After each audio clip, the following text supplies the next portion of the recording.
Au temps jadis, il y avait bien loin d'ici, au pays des morts, un petit prince qui était merveilleusement beau. Il était si beau qu'avant sa naissance, on avait prédit que si jamais le roi, son père, venait à le voir, il en perdrait la vue.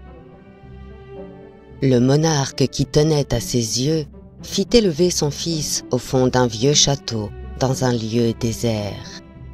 Mais l'enfant atteignait à peine sa 10e année, qu'ennuyé de sa solitude, il trompa la vigilance de ses gardiens et s'échappa.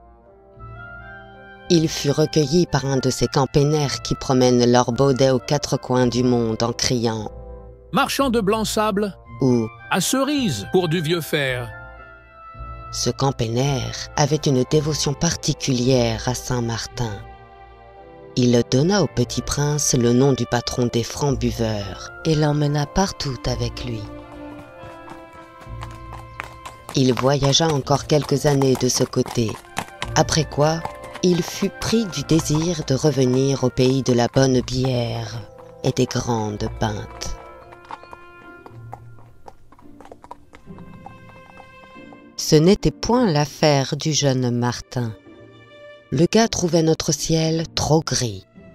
Les gens de chez nous, trop rouvelèmes. Je veux dire, trop vermeils. Et il se dépitait de les voir ricaner à l'aspect de sa figure bronzée. Son père adoptif entrait d'ailleurs plus souvent que par le passé dans les chapelles dédiées à son patron. Et quand il avait récité trop de prières, autrement dit qu'il avait bu trop de pintes, il lui arrivait parfois de caresser à coups de fouet les épaules du pauvre petit prince. Cela fit qu'un beau jour, entre chien et loup, Martin le planta là, de vers cambré, et s'enfuit dans la forêt de Proville. Il marcha jusqu'à nuit close, tant que rompu de fatigue et mourant de faim, il avisa une maison isolée. Il y cogna, et une jeune fille vint lui ouvrir. « Serait-ce un effet de votre bonté, dit-il poliment, de me loger pour cette nuit? Je tombe de faim et de lassitude. » « Comment vous appelez-vous » demanda doucement la jeune fille. « Martin, pour vous servir. »« Comme cela se trouve, moi je m'appelle Martine. » « Eh bien, ma jolie Martine, ne souffrez point qu'un pauvre abandonné passe la nuit au soleil des loups. »« Je ne suis point jolie, » répondit Martine, « mais j'ai bon cœur et je voudrais vous le prouver. Malheureusement, mon père est un ogre et il va revenir tout à l'heure. » Le garçonnet fit un pas en arrière.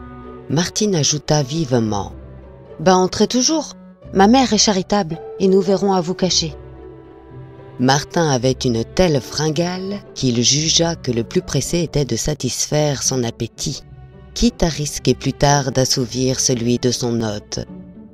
Il entra résolument.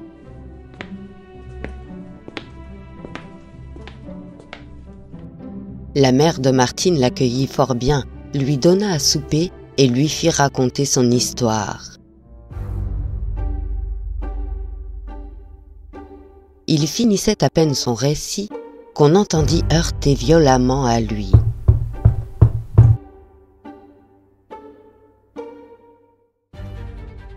C'était l'ogre qui revenait. Aussitôt, sa femme ouvrit la caisse de l'horloge et Martin s'y blottit. L'ogre se mit à table et mangea la moitié d'un veau qu'il arrosa de 3 grands brocs de bière brune. Quand il en fut au dessert, il flaira à droite, à gauche, et se tournant vers l'horloge, « Tiens, dit-il, la patraque est arrêtée. »« Ne vous dérangez point, mon père, » s'écria Martine. « Je vais la remonter à l'instant. » Mais l'ogre était un homme d'ordre. Il se leva et alla ouvrir la caisse. « Oh !» fit-il. « Le joli moricaud. C'est donc cela que je sentais la chair fraîche. » Martine se jeta à son cou. mon bon père, épargnez-le, je vous en prie. Il est si gentil. » « Il sera mieux encore accommodé au pruneau. » répondit l'ogre. Il saisit son grand couteau et commença de l'aiguiser. « Je vous reconnais bien là, » dit alors sa femme. « Notre fille est tantôt en âge de se marier et à cause de vos goûts dépravés, personne n'en voudra que le grand Guillaume. Il nous tombe du ciel un fils de roi dont nous pourrions faire un gendre. Monsieur n'a rien de plus pressé que de le mettre à la broche. On n'est pas plus mauvais père. »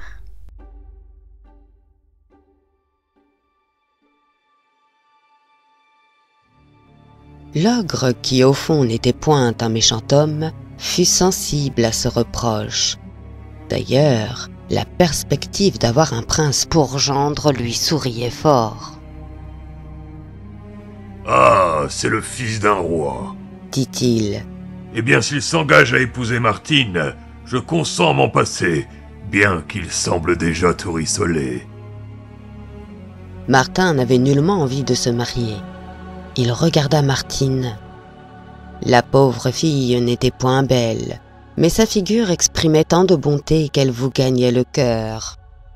Le gars jugea qu'il devait être moins désagréable de faire le bonheur de la fille que celui du père.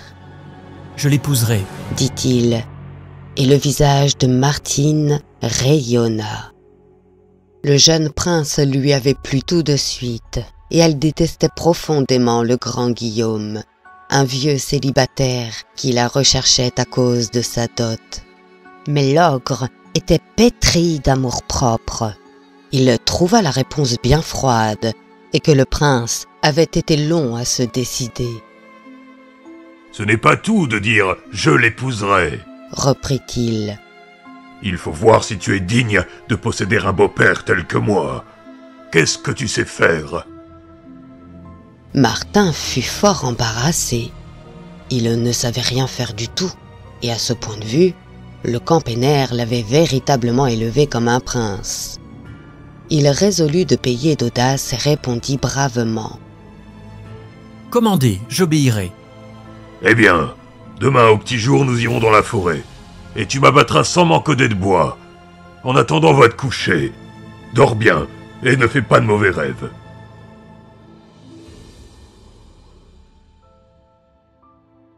Je ne sais quels furent les rêves de Martin, mais Martine se retourna 20 fois dans son lit sans que grand-mère au sable vînt lui fermer les yeux. « Jamais, se dit-elle, le pauvre garçon ne pourra se tirer d'une pareille entreprise. Si encore mon parrain était ici, il nous aiderait à sortir d'embarras. » Elle avait pour parrain Cambrinus, duc de Brabant, comte de Flandre, roi de la bière et fondateur de la ville de Cambrai. À l'époque où Cambrinus apporta la brune liqueur de ce côté, l'ogre qui buvait sec fut le premier qui reconnut et proclama l'excellence du vin d'orge. Il en advint que Cambrinus se lia avec lui malgré sa mauvaise réputation. Il voulut même être le parrain de sa fille et choisit pour commère la fée des houblons. N'ayant pas son parrain sous la main, Martine hasarda d'invoquer sa marraine. « Bonne marraine, fit-elle, venez nous en aide et sauvez mon futur époux. Je vous en conjure. » La fée apparut, couronnée de feuilles et de fleurs de son nom. « Es-tu bien sûre qu'il t'aime, ma pauvre enfant ? » « Sauvez-le toujours, marraine. Je l'aimerai tant qu'il faudra bien qu'il me le rende. »« Soit, voici ma baguette. Elle accomplira sur le champ toutes tes volontés. Mais garde-toi de la perdre. Et surtout, ne la laisse prendre à personne. » Martine remercia chaudement sa marraine, s'endormit rassurée et à son réveil, alla tout confier à sa mère.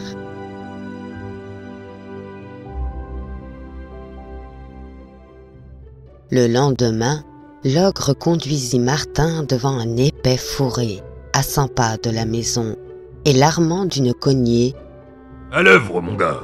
lui dit-il. « Je te donne 3 heures pour me faire place nette. » Et il le quitta en riant dans sa barbe. Il alluma sa pipe, descendit à la cave, y chargea son épaule d'un baril de bière, se rendit ensuite à la salle à manger, choisit dans le dressoir une pinte de la contenance d'un pot, puis monta à son belvédère pour voir comment allait s'en tirer le pauvre Martin. Martin n'essaya même point de donner le premier coup de cognée.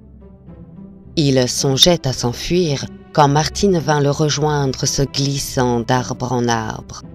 « Tenez-vous derrière moi, dit-elle, et cachez-moi bien que mon père ne me voie. » Et sur le champ, elle toucha les arbres de sa baguette, et les aulnes, les charmes, les trembles, les platanes, les hêtres touffus, les frênes aux rameaux élancés, les pâles peupliers, les bouleaux à la robe d'argent, les chênes centenaires, les châtaigniers, les érables, les merisiers, les cornouillers tombèrent tour à tour avec un fracas épouvantable. Les oiseaux s'envolaient par bandes en jetant des cris d'effroi, et aussi s'enfuyaient, affolés de peur, les chevreuils, les daims, les cerfs, les renards, les loups et les sangliers. Du haut de son belvédère, l'ogre contemplait cet immense abattage. Il ouvrait des grands yeux comme des roues de charrette et ne pouvait en croire ses yeux. Sa surprise était telle qu'il en oubliait de boire et laissait sa pipe s'éteindre. Il avait pourtant trop d'amour-propre pour montrer son étonnement, et quand le petit Boquillon revint avec sa cognée, il lui dit d'un air railleur: « Tu ne t'entends point trop mal à mettre les écureuils à pied, mais tu ne m'as fait qu'un quart de jour. Il s'agit maintenant de me creuser un vivier à l'endroit que tu viens de nettoyer. Voici une bêche. Nous verrons si tu en joues aussi bien que de la cognée. » Puis il ajouta en s'adressant à sa fille: « Quant à vous, mademoiselle, vous allez me suivre, et vous me direz vos plus belles chansons pour me tenir éveillé, pendant que ce beau lapin fera son trou. » Il avait cru apercevoir une robe blanche dans le grand massacre des arbres, et il soupçonnait vaguement sa fille. Martin retourna à la clairière, et comptant sur Martine, il commença de bêcher comme s'il ne s'était agi que de faire une fosse pour un frêne. Martine chanta d'abord ses chansons les plus gaies. Qu'un autre vénère l'antique Bacchus, moi je lui préfère le roi Cambrinus, qui fait de mon verre mousser la blonde bière, mousser, mousser. Puis peu à peu, elle ralentit la mesure. Mousser la blonde bière. Tant qu'enfin l'ogre laissa tomber sa pipe à terre, sa tête sur l'épaule, et tomba lui-même dans un profond sommeil. La petite fée accourut alors, légère comme une hirondelle. En quelques coups de baguette, elle déblaya la place, creusa le sol, fit jaillir toutes les sources et remplit le bassin d'une belle nappe d'eau qui resplendit comme une immense plaque d'acier aux rayons du soleil. L'ogre, à son réveil, en fut tout ébloui. Il descendit en grommelant et on ne peut plus mortifié. Comme midi venait de sonner, il trouva son monde à table. Il se plaignit de ce que la soupe était trop froide, le rôt brûlé, la bière sur le bas, et chercha tout le temps un prétexte de quereller le pauvre Martin. À la fin, il lui vint une idée. « Quel poisson as-tu mis, dit-il, dans ton vivier ?» « Du poisson. » Martin, qui n'était pas pêcheur, avait justement oublié de recommander ce point à Martine. Il ne sut que répondre. « Ha ha, mon gaillard !» fit l'ogre enchanté de le prendre sans verre. « On te commande un vivier et tu oublies de l'approvisionner.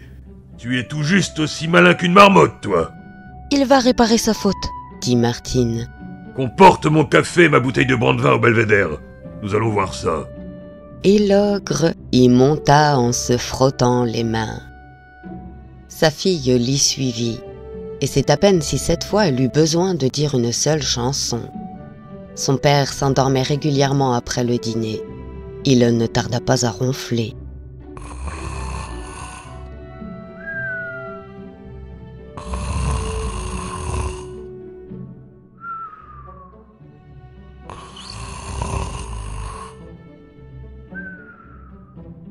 En 2 sauts, Martine fut auprès de Martin.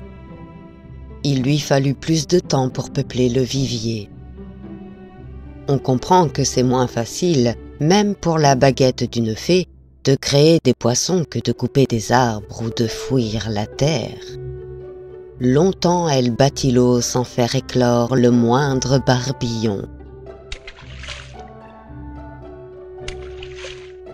Enfin, au bout d'1 heure, les carpes dorées, les perches aux nageoires de pourpre, les brochets gloutons, les anguilles roulées en verts anneaux, les goujons, les ablettes, les loches ou guerliches commencèrent de s'y jouer.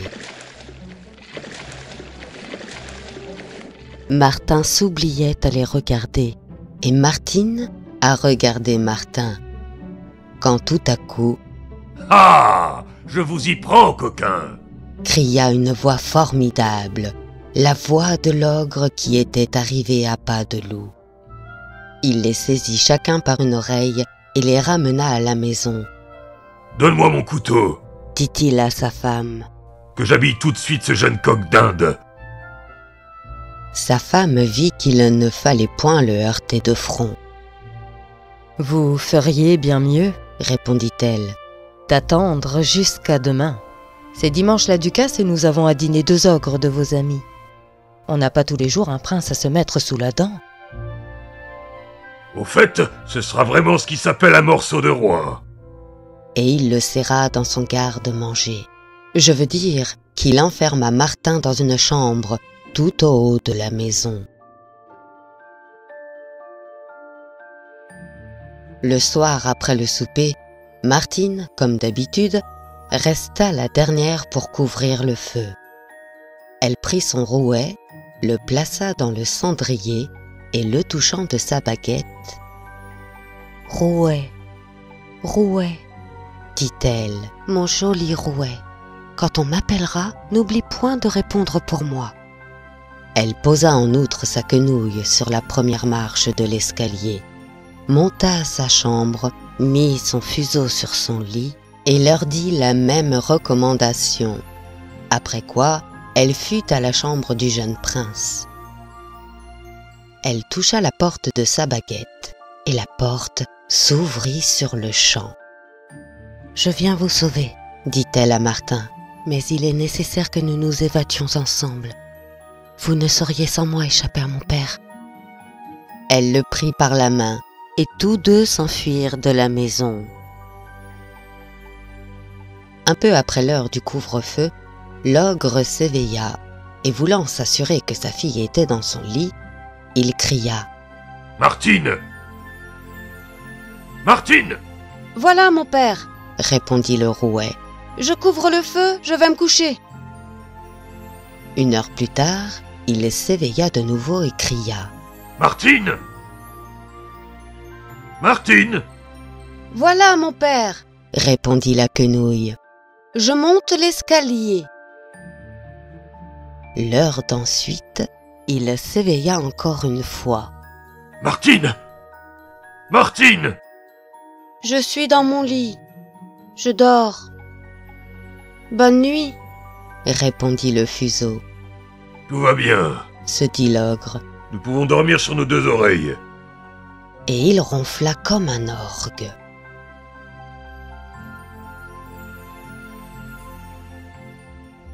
Qui fut Penaud?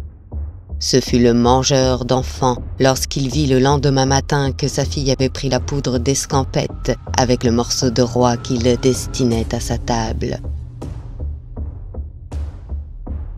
Vite, il commande à sa femme de lui apporter ses bottes de 7 lieues et se met à la poursuite des fugitifs. Ils avaient fait beaucoup de chemin, mais les bottes de 7 lieues vont d'un tel pas que bien qu'il eût perdu du temps à chercher leurs traces, l'ogre les rejoignit bientôt. Martine le vit venir de loin, et au détour de la route, d'un coup de sa baguette, elle changea Martin en chapelle.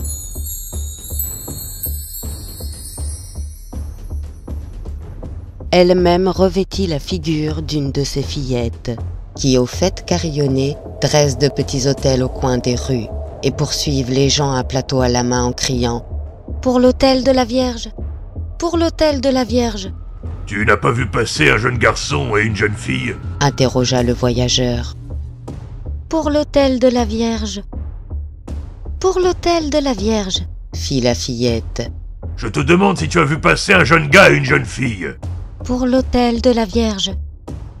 Pour l'autel de la Vierge !» « Au diable! Je n'ai rien à donner !» gronda l'ogre impatienté. Il continua sa route, battit vainement les environs et finit par reprendre le chemin de sa maison.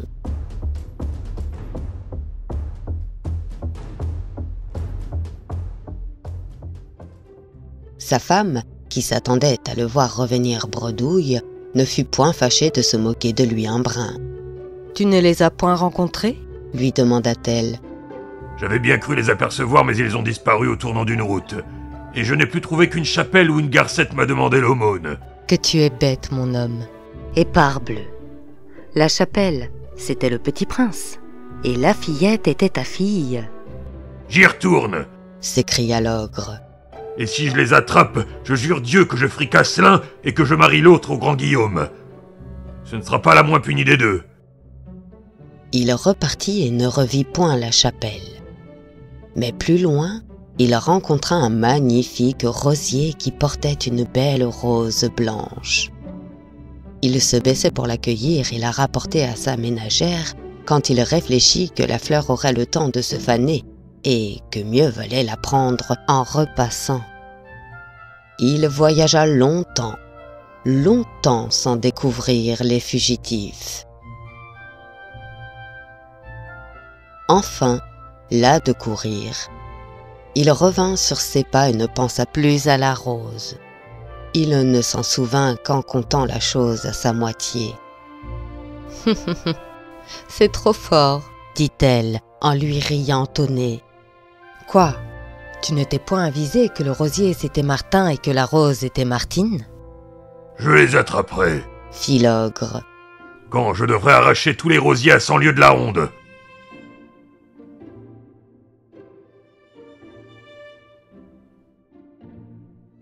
Il se remit une 3e fois en campagne et détruisit tous les rosiers de la route. Mais déjà les fugitifs étaient revenus à leur première forme. Ils gagnaient du terrain.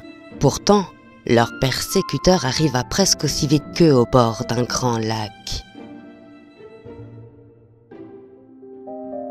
Martine n'eut que le temps de changer Martin en bateau et elle-même en batelière. « Est-ce que vous n'avez pas vu par ici un jeune homme à la peau brune et une jeune fille vêtue de blanc ?» demanda l'ogre. « Si fait, répondit la batelière. Ils ont suivi quelque temps le bord, ensuite ils ont pris par la Soleil. Et repoussant le rivage de sa rame, elle gagna le large. L'ogre enfila le chemin qu'on lui indiquait et n'y trouva personne. Le soir tombait et notre homme était outré de fatigue.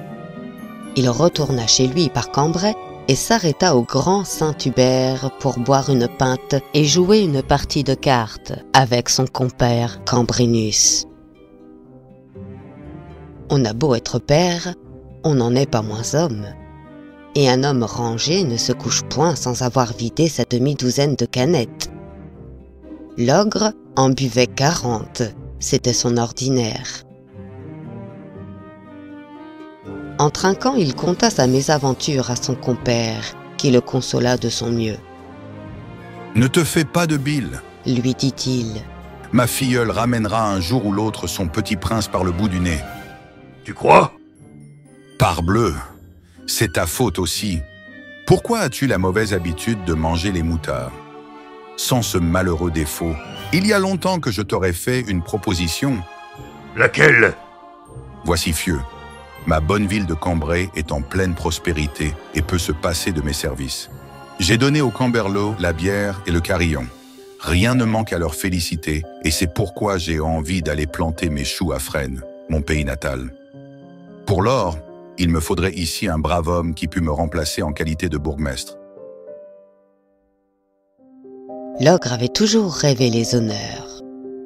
Il vit tout de suite où voulait en venir son compère et fut si flatté dans son amour-propre qu'il en oublia complètement les fugitifs. « Et tu as songé à moi ?» dit-il. « Oui, mais le diable, c'est ta passion pour la chair fraîche.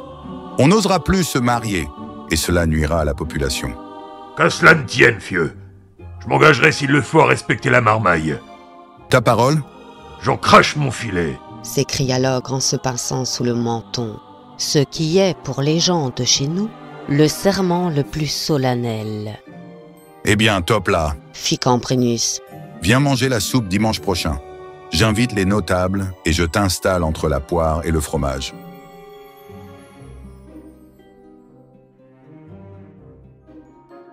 L'ogre ne tarda point à faire un excellent bourgmestre. Sa méthode était toute simple. Elle consistait, comme celle du gros mailleur d'Erchin, à laisser chacun vivre à sa guise et le monde rouler sa bosse à la volonté de Dieu. Il avait d'ailleurs choisi pour aide de camp le grand Guillaume, l'ancien soupirant de Martine et l'ex-greffier du gros mailleur. C'était un vieux routier qui savait le train des affaires et qui les menait de routine, comme une rosse aveugle tourne la meule d'une brasserie. Un seul souci tracassait monsieur le bourgmestre. Engourdi par la brune liqueur de Cambrinus, les menhirs de Cambrai ne démarraient de l'estaminet non plus que des bélandes engravées. Et le soir, il n'en fallut rien de moins que des criques et des treuils pour remuer ces vivants tonneaux de bière. On avait beau les prévenir que l'heure du couvre-feu était sonnée, plongés dans une douce somnolence, les menhirs vous regardaient en dodelinant de la tête et faisaient la sourde oreille. « Ils n'entendent non plus que des morts », disait le Gognavas, le valet de ville. « Je leur ferai un si beau bruit qu'ils l'auront, fût-il au fin fond de la bière !» s'écria l'ogre. Et tout heureux de son calembour, il commanda au meilleur horloger de Cambrai une magnifique horloge qu'on plaça avec une cloche énorme sous le dôme de l'hôtel de ville. L'horloge marquait l'heure aussi juste que le ventre d'un Fresnois. Il ne s'agissait que de choisir quelqu'un pour sonner la cloche. Par malheur, cette fonction parut si monotone que personne ne voulut s'en charger, à quelque prix que ce fût. C'est en vain que monsieur le bourgmestre et son greffier cherchaient un moyen de se tirer d'embarras. Pour y rêver à son aise, l'ogre prit sa canardière et alla se mettre à l'affût dans les clairs, ou si vous l'aimez mieux, les marais de Paluel.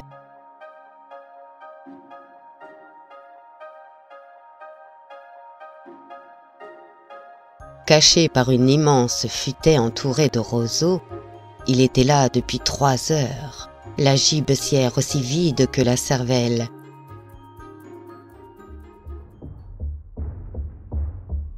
Quand il aperçut au bout de l'horizon un point noir qui grossit peu à peu et devint sous ses yeux ébahis un signe de si grande envergure qu'il n'en avait jamais vu de pareil.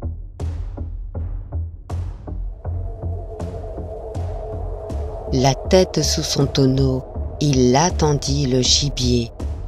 Puis soudain, Il se démasqua et le coucha en joue. « Ne tirez pas! Ne tirez pas !» cria l'oiseau.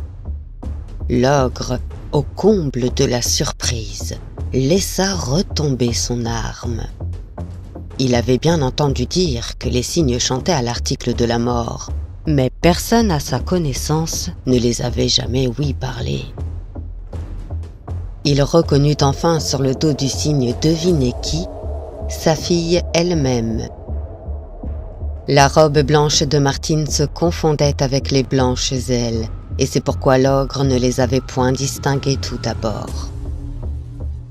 Ignorant les événements survenus en son absence, Martine avait choisi ce mode de transport pour se réfugier à Cambrai, chez son parrain Cambrinus. « Descends ou je casse une aile à ta monture !» cria le chasseur. L'oiseau s'abattit à quelques pas. « D'où viens-tu » continua l'ogre d'un ton sévère. « Est-ce une conduite pour une jeune fille bien élevée que de se promener en l'air sur le dos d'un cygne ?» La voyageuse, à ce discours, baissait la tête sans répondre. « Et ton prince, qu'est-ce que tu en as fait? Je l'avais bien dit qu'il te planterait là. » « Mais c'est lui, mon père, » s'écria Martine en montrant l'oiseau. « C'est Martin. » « Ah, c'est Martin. Eh bien, j'ai juré de ne plus manger les enfants, mais je n'ai rien promis pour les cygnes. » Il saisit sa canardière. Cet effet du pauvre garçon, si plus prompte que l'éclair, Martine ne lui avait rendu sa première forme. Son père, furieux, lui arracha des mains sa baguette. Celle-ci disparut sur le champ. Et Martine, désolée, se rappela la recommandation de sa marraine. Et surtout, ne la laisse prendre à personne. La pauvre fille était désormais sans armes pour protéger celui qu'elle aimait. L'ogre leur ordonna de marcher devant, et il rentra à Cambrai de fort méchante humeur. Son dépit venait surtout de ce qu'il ne savait à quel dessein s'arrêter. Un père censé n'eût point balancé une minute, il eût marié au plus vite les coupables. Mais l'ogre n'était pas homme à pardonner le tour que lui avait joué sa fille. Ils rencontrèrent sur la place le grand Guillaume qui bâillait aux corneilles, en quête d'une idée. Les yeux fixés sur l'horloge, il sentait comme toujours chercher midi à 14 heures. Le grand Guillaume était ainsi nommé de ce qu'il avait de grands pieds, de grandes mains, une grande bouche, un grand nez et de grandes oreilles. Bref, tout chez lui était grand, hors l'esprit et le cœur. L'ogre lui conta son cas en 2 mots. Le vieux garçon entrevit là un billet d'épouser Martine. Il se gratta le genou, je veux dire la tête, et pour la première fois de sa vie, il parvint à en extraire une idée. « Vous avez besoin, dit-il, d'un sonneur? Eh bien, mais en voilà un tout trouvé. » Au fait, je vais le planter là-haut, ça lui apprendra à courir. Et l'ogre donna sur le champ l'ordre de faire monter Martin près de la cloche. Et hélas, pauvre Martine, que n'avait-elle encore sa baguette? On enchaîna le petit prince à l'une des colonnes. On lui mit en main un lourd maillet et on lui enjoignit de sonner l'heure exactement, sous peine de mourir de faim. Le grand Guillaume chargea un ex-garde Chiourme de ses amis, qui avait nom Riboulet, de lui jeter sa nourriture et surtout de le surveiller jour et nuit pour l'empêcher de s'endormir. « Quant à cette belle enfant, dit-il ensuite à l'oreille de l'ogre, si vous en êtes embarrassé, je connais un honnête garçon qui s'en arrangera bien tout de même. » Au clin d'œil que lui fit son greffier, le bourgmestre comprit de qui l'honnête garçon entendait parler, et il en fut humilié jusqu'au fond de l'âme. Il enferma Martine à triple verrou, et comptant en somme de sa journée, il s'en alla boire sa pinte au grand Saint-Hubert. Martin sonna le couvre-feu à 10 heures précises, mais monsieur le bourgmestre ne rentra que passé minuit, et bien qu'il fît clair de lune, il avait la joue empourprée d'un magnifique coup de soleil.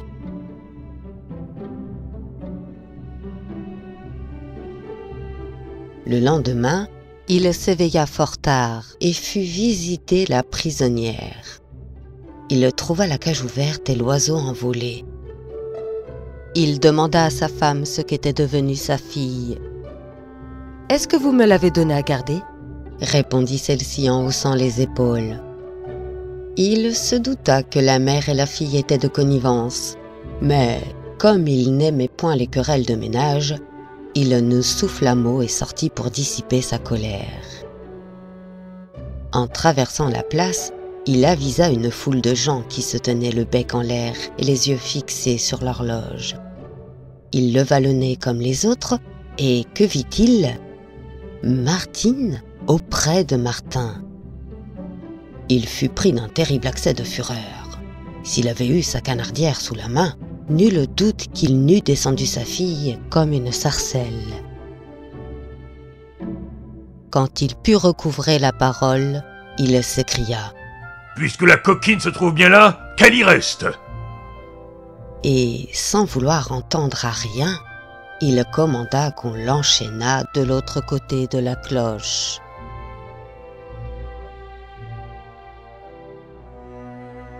Martin et Martine passèrent une année ainsi, exposés à toutes les injures de l'air. Sous les feux du soleil, le visage de la jeune fille finit par devenir presque aussi brun que celui de son compagnon. On remarqua, comme une chose merveilleuse, qu'au fur et à mesure que son teint se bronzait, ses traits paraissaient plus fins et plus réguliers. Son âme montait, pour ainsi dire, à fleur de peau et s'épanouissait sur sa figure. La douce majesté du sacrifice rayonnait à son front comme une auréole. La pauvre fille souffrait bien moins de son dur supplice que de la souffrance de Martin. Séparée de lui par l'énorme cloche, elle ne pouvait le voir ni même lui parler. À peine les infortunés essayaient-ils d'échanger un mot, qu'apparaissait la face patibulaire de Riboulet.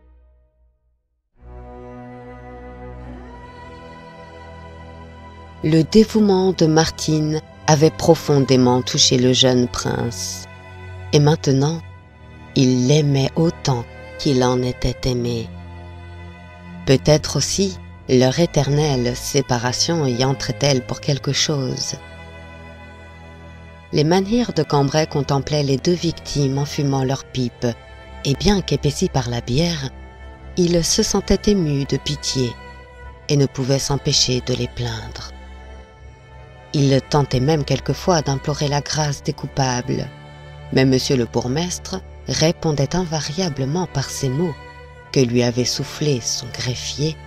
« Ma fille est libre, qu'elle consente à revenir chez son père, et sur le champ je brise ses chaînes. » Bientôt on s'habitua tellement à ce spectacle qu'on cessa d'y prendre garde, et le plus clair résultat de la jalousie du grand Guillaume fut qu'à 10 heures précises, tous les cabarets se vidaient comme par enchantement au son du couvre-feu. Seule la mère de Martine ne pouvait s'accoutumer au supplice de sa fille, et tout ogre qu'il était, son mari aurait fini par céder à ses pleurs, sans la détestable influence qu'il subissait. Mais un jour vint où tout se paye, et le grand Guillaume ne devait point le porter en paradis. Il prit un beau matin fantaisie à Cambrinus de rendre visite à sa bonne ville de Cambrai. En passant sur la place, il entendit sonner la cloche et leva la tête. Il fut très étonné d'apercevoir sa filleule. « Qu'est-ce que tu fais donc là ?» lui dit-il. « Hélas, mon parrain, vous avez devant vos yeux de bien malheureuses créatures. » Et la pauvre fille fondit en larmes.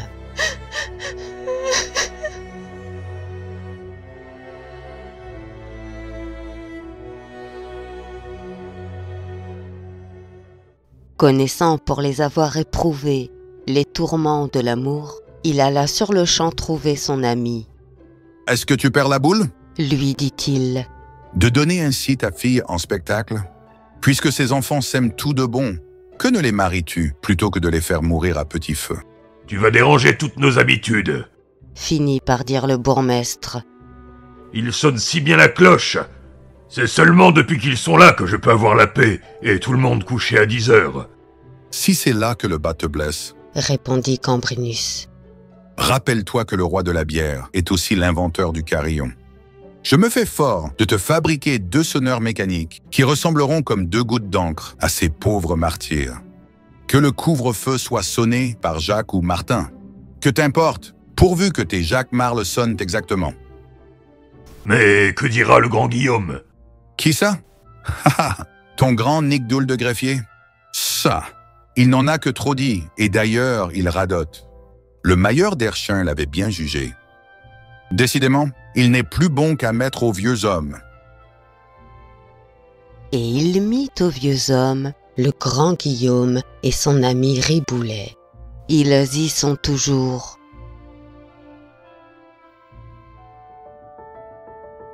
Cambrinus fabriqua les 2 jacquemart de bronze qu'on voit encore aujourd'hui sonner l'heure sous le dôme de l'hôtel de ville de Cambrai. Ils prirent le nom comme ils avaient pris la figure et la place de Martin et de Martine. Le jour même où on les installa, leurs prédécesseurs se marièrent en grande pompe et prouvèrent ainsi que malgré la vanité et la jalousie des sots, l'esprit et la confiance trouvent parfois ici-bas leur récompense.